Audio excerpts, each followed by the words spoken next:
They didn't see a human being. They saw an opportunity. They smiled, promised marriage, spoke sweet words, then took what they wanted and walked away. I was used. I was dumped.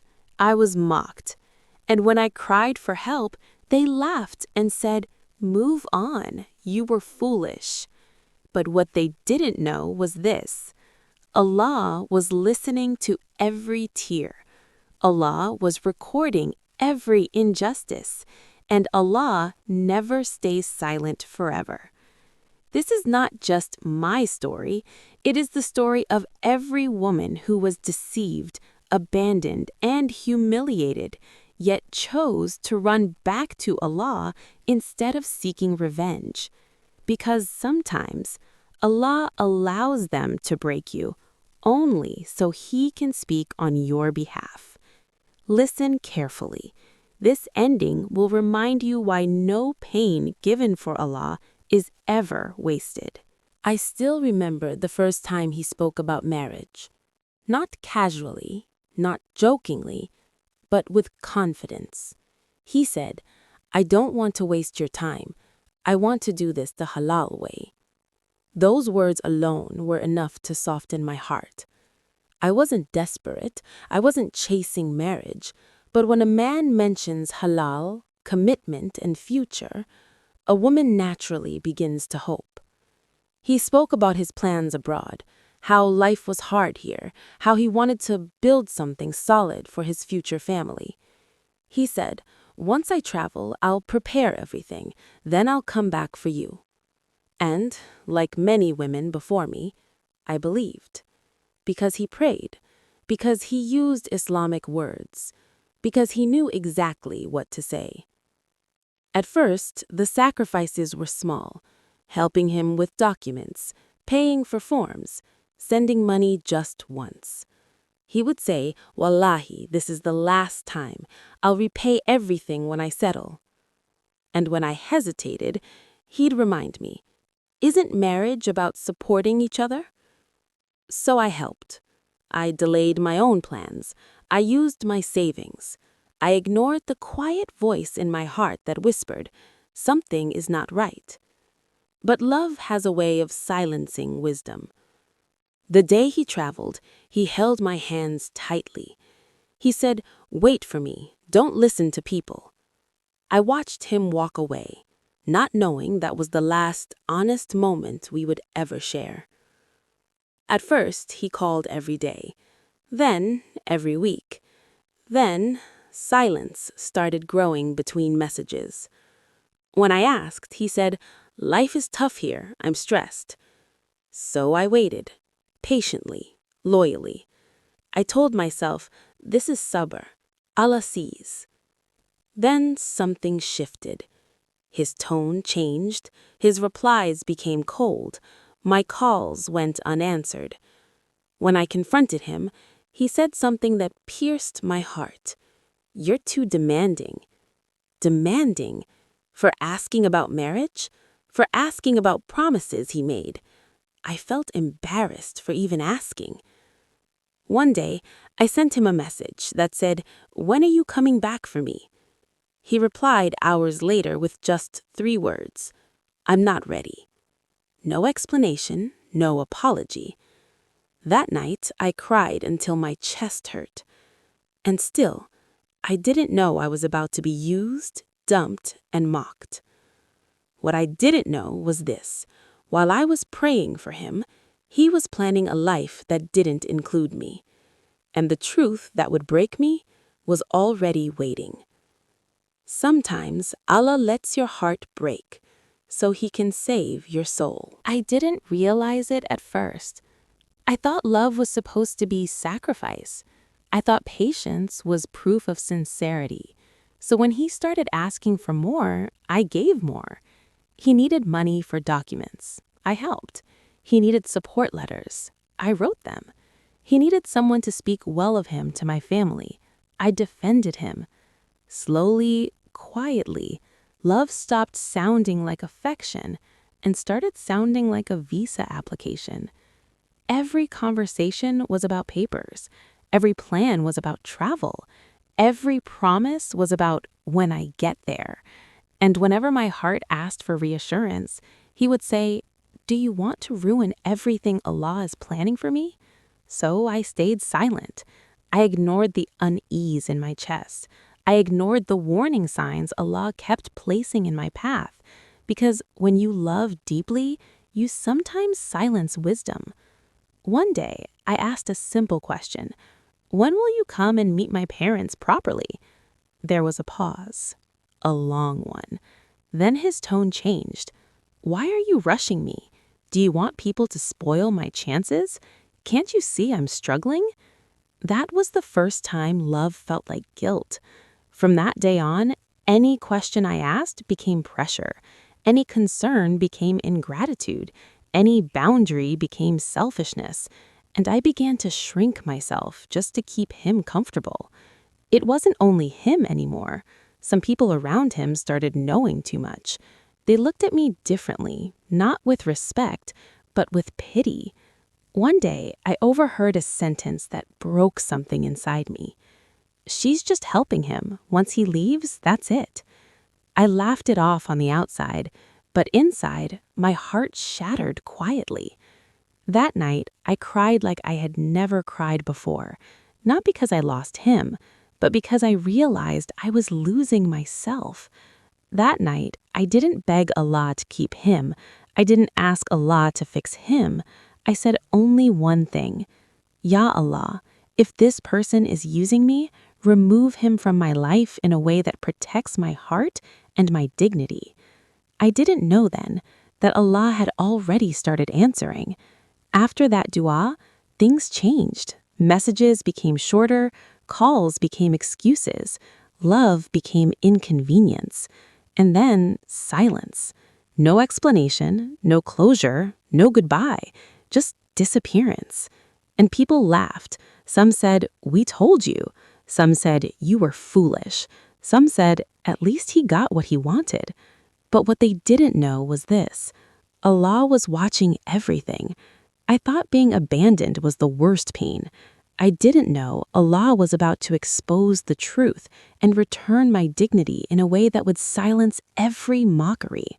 But before honor comes, Allah lets the pain reach its deepest point. I used to ask myself a painful question every night.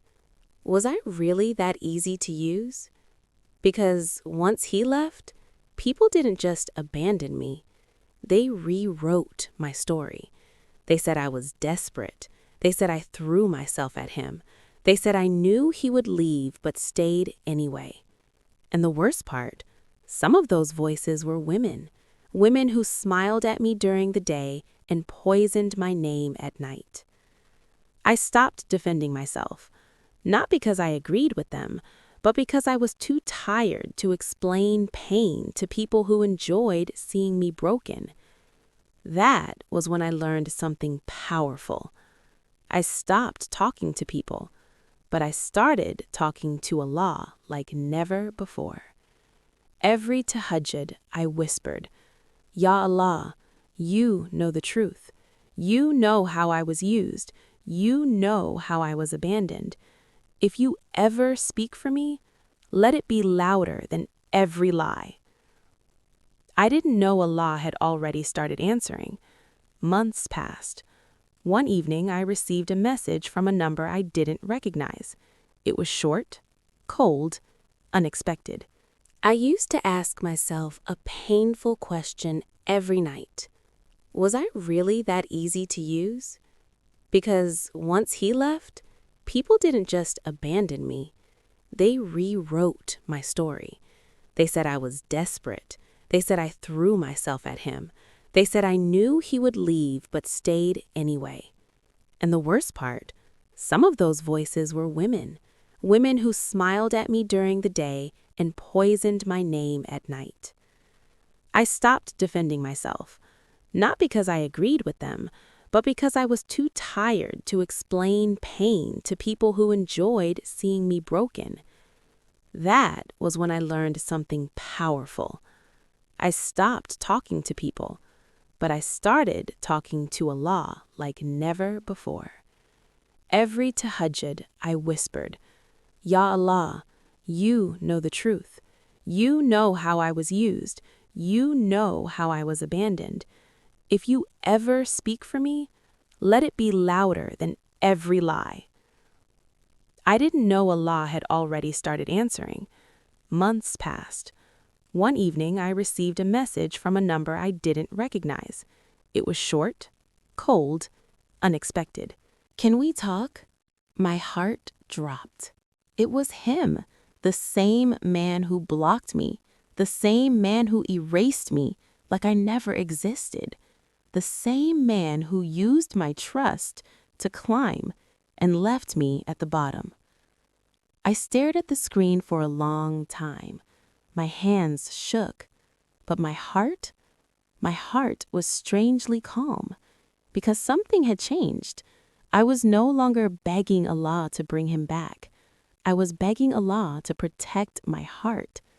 I replied with one word, why? His response came quickly, too quickly. Things didn't work out the way I planned. That sentence alone told me everything. We spoke briefly, and slowly, the truth began to leak out. The visa came, the papers were processed, the opportunities opened, but the life he imagined, it never came. The job fell through, the people he trusted betrayed him, the same ones who laughed with him while he mocked me turned their backs on him. He told me things I never asked to hear, how lonely he was, how ashamed he felt, how he couldn't sleep at night. And then he said something that made my heart tremble. I've never had peace since I left you. I didn't smile. I didn't feel proud. I didn't feel victorious. I felt afraid of how powerful Allah's justice is when it finally arrives. Allah didn't expose him on social media. Allah didn't drag him publicly. Allah did something deeper. He removed the barakah from his life and gave me something far greater. As he spoke, I realized something shocking. The man who once made me feel small was now speaking from a place of brokenness, and the woman who once cried herself to sleep was now steady, grounded, held by Allah. That was the moment I understood. Allah doesn't always defend you immediately. Sometimes he waits, so the lesson is complete. I ended the conversation gently. No insults, no accusations, no revenge. Just one sentence. I forgive you, but I trust Allah more than I trust people now. When I ended the call, I fell into sujood, and I cried again. But this time, they were not tears of pain. They were tears of awe. That night I whispered, Ya Allah, you really saw everything. You really heard every dua. You really spoke. And you didn't need my voice to do it. And that was when I knew. The story was far from over. I didn't hear Allah's voice the way humans hear sound, but I felt him speak through events no one could deny. Months passed. I stopped checking my phone for his messages. I stopped asking, why me? And instead, I started saying, Ya Allah, I surrender my pain to you. One night after tahajjud, I made a dua that changed everything. I said, Ya Allah, if he wronged me, don't disgrace him for my sake. Just give me peace and replace what I lost with something better. I didn't know that while I was making that dua, Allah was already answering it. One afternoon, a mutual friend called me. Her voice was hesitant. She said, I don't know how to say this, but I think you should know. Then she told me everything. The visa he used me for, it was revoked. The job he bragged about, he lost it. The new woman he left me for, she discovered he had lied about his past and walked away. The same man who mocked my tears was now begging people for help. And suddenly, the same mouths that laughed at me went quiet. No announcement, no public apology. Just silence. And that silence was Allah speaking. Weeks later, I received a message. Just one line. I'm sorry. No explanation, no accountability, no repentance, just regret, because life had humbled him. I stared at the screen for a long time. Then I closed my phone, because Allah had already healed me. I didn't need closure from someone who used me. Allah had already closed that chapter himself. Not long after, my life changed quietly. No drama, no noise, just peace. I found strength I never knew I had. Confidence that didn't depend on validation. A heart that trusted Allah completely. New opportunities opened, new people entered my life, people who respected me. And most importantly, I found myself again. I realized something powerful.